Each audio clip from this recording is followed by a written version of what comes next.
اعوذ باللہ من الشیطان الرجیم بسم اللہ الرحمن الرحیم وآتوا اليتامى أموالهم ولا تتبدلوا الخبيث بالطيب ولا تأكلوا أموالهم إلى أموالكم إنه كان حوبا كبيرا آمنت بالله صدق الله العظيم رب اشرح لي صدري ويسر لي أمري واحلل عقدة من لساني يفقهوا قولي الصلاة والسلام عليك يا رسول الله وعلى آلك وأصحابك يا حبيب الله۔ آج کا ہمارا درس قرآن سورہ النساء کی آیت نمبر 2 سے لے کر آیت نمبر 4 تک ہے۔ سورہ النساء کے آغاز میں اس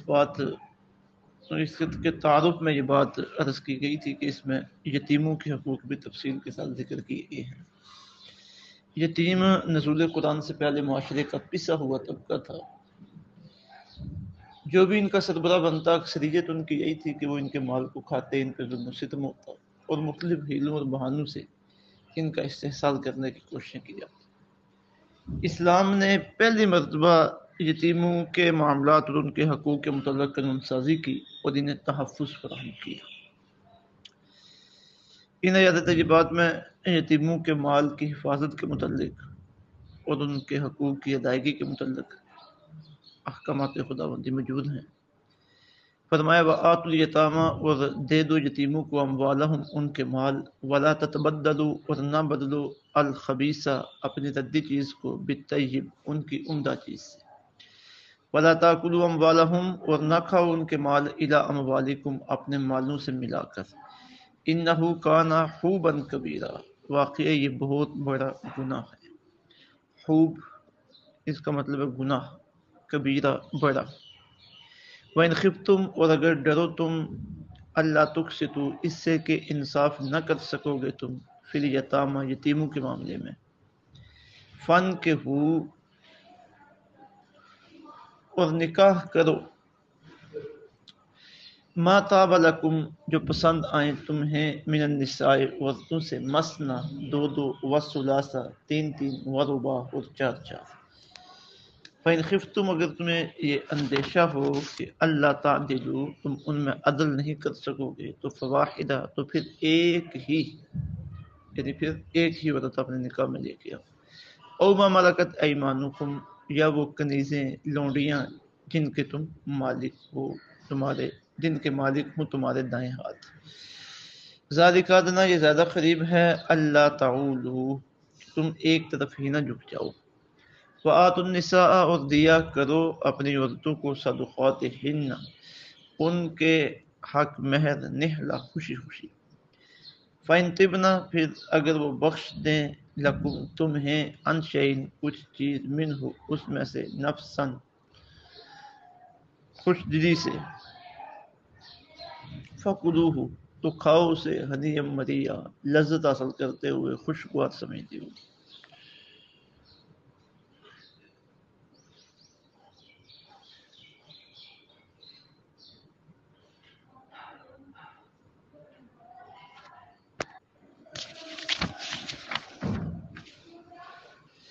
ہوتا یہ تھا کہ وہ بندہ بچے یتیم ہو گئے ہیں، اب ان کا جو سرپرست بنتا تھا، ان کا چچا، تایا یا کچھ بھی، وہ کیا کرتا کہ ان کے سرپرستی کے بہانے ان کا اچھا مال خود رکھ لیتا اور ردی مال ان کے کھاتے میں ڈال دیتا۔ مثلا کسی کو اپنے باپ کی وراثت میں جانور ملے ہیں، اب یہ جو سرپرست ہے یہ بھی جانوروں میں حصے دار ہے، تو اچھے جانور خود رکھ لے گا اور کمزور جانور ان کے کھاتے میں ڈال دے گا۔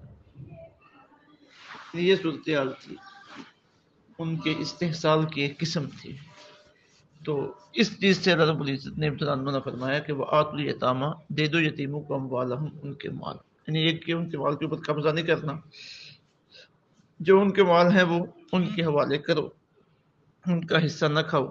ولا تتبدلوا الخبیث بالطیب اور نہ بدلو اپنی ردی چیز کو ان کی عمدہ چیز سے،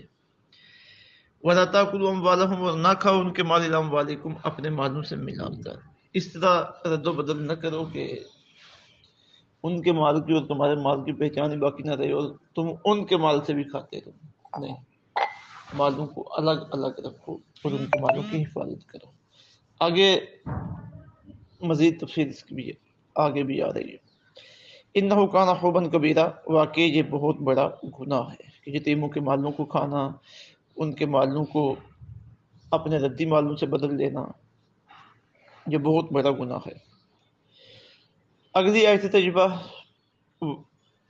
اسے سمجھنے سے پہلے حضرت عائشہ رضی اللہ تعالیٰ عنہ کی ایک روایت یہ سمجھنا ضروری ہے. آپ فرماتی ہیں کہ یتیم بچیاں جو اپنے سرپرستوں کی نگرانی میں ہوتی تھی تو ان کے سرپرست ان کے حسن و جمال کی وجہ سے، ان کے مال کی وجہ سے جو وراثت میں انہیں ملا ہے، ان کے ساتھ شادی رچا لیتے، اور جب شادی کر لیتے تو نہ تو انہیں حق مہر پورا دیتے اور نہ ہی ان کے حقوق کا خیال رکھتے، کیونکہ شادی سے ان کا مطمئن نظر یہی ہوتا تھا کہ چلے شادی ہو جائے گی تو مال ان کا ہمارے پاس آ جائے گا. اور پھر چونکہ ان کا باپ سر پہ موجود نہیں ہے تو ان کے ساتھ اگر ظلم و زیادتی ہو رہی ہے تو پوچھنے والا پیچھے سے کون ہے، تو اس آڑ میں وہ ان کے حقوق کو بھی پامال کرتے تھے. جہاں تک یتیم بچیوں کے ساتھ شادی کرنے کا تعلق ہے، اس کی اجازت تو ہے، اگر وہ غیر محرم ہے اس کے ساتھ شادی ہو سکتی ہے، اس کے سرپرست کی جو سرپرست بنا ہے ابھی شادی تو ہو سکتی ہے. لیکن چونکہ ایک رواج رسم ادب میں ایسی تھی کہ شادی تو کر لیتے تھے لیکن حق مہر کی ادائیگی میں اور باقی حقوق کا وہ خیال رکھنے میں وہ سست واقع ہوئے تھے، تو انہیں فرما دیا گیا کہ اگر تمہیں یتیم بچیوں کے معاملے میں یہ اندیشہ ہے کہ تم ان کے حقوق پورے نہیں کر سکو گے، یعنی ایک رسم تمہاری بن گئی ہے اور تمہاری عادتیں بری ہو گئی ہیں، یہ نہیں کر سکتے تو پھر ان کے ساتھ نکاح نہ کرو، بلکہ ان کے علاوہ جو خواتین ہیں ان میں سے جس کے ساتھ چاہو تم نکاح کر لو. ایک عورت کے ساتھ نکاح کرو، 2 عورتوں کے ساتھ کرو، 3 کے ساتھ کرو، 4 کے ساتھ کرو. اب یہ ہے پس منظر اس اقلی آیت طیبہ کا. وَإِنْ خِفْتُمْ، اگر تم ڈرو اس سے کہ اللہ تقسطوا تم انصاف نہیں کر سکو گے پھر یتامى یتیم بچیوں کے معاملے میں، تو پھر ان سے نکاح نہ کرو. فن کے ہو اور نکاح کرو ما طاب لکم من النساء، جو تمہیں پسند آئیں ان کے علاوہ دوسری عورتوں سے، مثنا 2 وثلاثہ 3 ورباع 4. اب یہ وہ آیت طیبہ ہے جس سے ایک تو یہ احتیاط اللہ تعالیٰ نے بھی بیان فرما دی کہ اگر تم یتیم بچیوں کے ساتھ آگے چل کے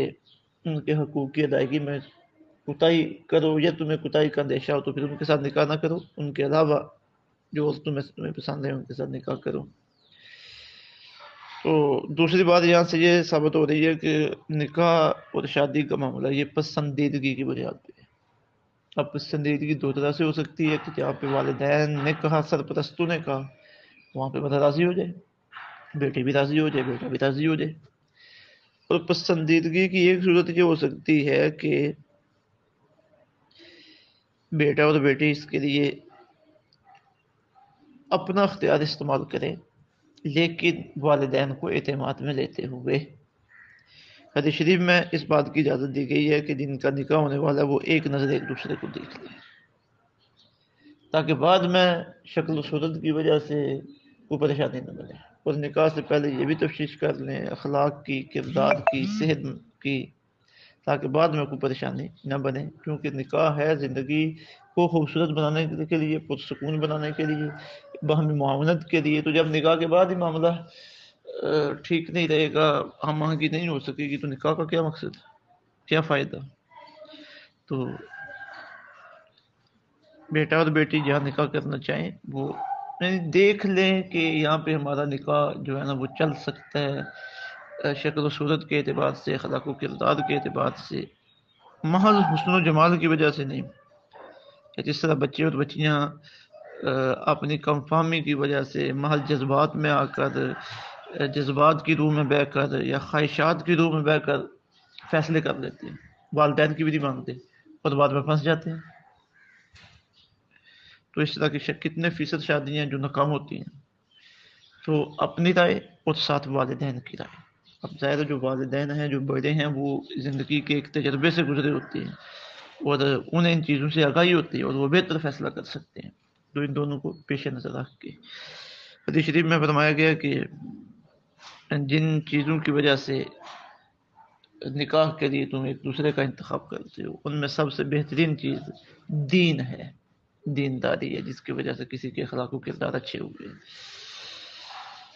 تو دوسری بات یہ ثابت ہوگی۔ اور تیسری بات، نکاح میں تعدد ازواج کی اجازت، یعنی کہاں تک کتنی عورتوں کے ساتھ نکاح ہو سکتے ہیں، تو یہ 4 تک کی حد بنتی ہے۔ اب اسلام کے جتنے بھی احکامات ہیں وہ مصلحتوں اور حکمتوں کی بنیاد پہ ہیں۔ ایک عورت سے زیادہ عورتوں کے ساتھ جو اسلام نے نکاح کی شادی کی اجازت دی ہے، اب یہ انسانی فطرت اور انسانی صحت کے عین مطابق ہے۔ تو یہ چند باتیں جو ہے نا وہ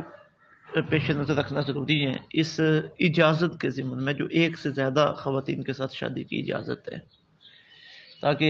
اس اعتبار سے جو شکوک و شبہات پھیلائے جاتے ہیں اور اسلام پر اعتراضات کیے جاتے ہیں وہ ہمارے ذہنوں میں نہ آ سکیں۔ اگر کہیں سے آ گئی ہے کوئی بات تو اس کا ازالہ ہو سکے، اس کا خاتمہ ہو سکے۔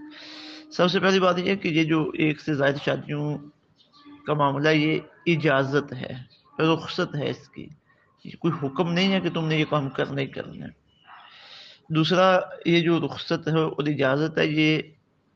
بغیر کسی قید اور شرط کے نہیں ہے، بلکہ سخت حدود و قیود کے ساتھ یہ معاملہ ہے۔ ابھی آگے آ رہی ہے یہ بات۔ پھر میڈیکل بھی اس بات کو تسلیم کر دی ہے کہ مرد کی جو طبعی کیفیت ہے وہ عورت کی طبعی کیفیت سے جدا گانا ہے۔ مثلا مرد میں جنسی رغبت عورت سے کہیں زیادہ ہے، اور عورت جو ہوتی ہے وہ جنسی عمل کے بعد ایک لمبی مدت تک مختلف نازک مرحلوں سے گزرتی ہے۔ مثلا حمل ٹھہر گیا ہے، وضع حمل ہے، رضاعت ہے، بچے کو دودھ پلانا ہے، اس کی تربیت ہے۔ تو یہ ایک لمبا عرصہ ہے خاتون کا کہ جب اس کی جو طبیعت ہے وہ مرد کی طرف مائل نہیں ہوتی، حالانکہ مرد کے اوپر اس طرح کی ذمہ داریاں نہیں ہیں، وہ عورت کی طرف مائل ہے۔ تو یہاں پہ آگے ایک جو لمبا عرصہ دورانیہ ہے، اب اس میں مرد کے اندر جنسی خواہش پیدا ہوتی ہے اور اس نے اسے پورا کرنا ہے، اس کے لیے اسے کوئی حل چاہیے۔ تو اگر وہ حدود و قیود کا پابند رہے تو دوسری شادی کی اجازت بنتی ہے۔ پھر یہ بھی منظر عام پہ موجود ہے کہ بے شمار ممالک ہیں جہاں خواتین کی شرح پیدائش مردوں سے زیادہ ہے، تو وہاں پہ کیا کیا جائے؟ خواتین کی تعداد زیادہ ہے، مرد کم ہے،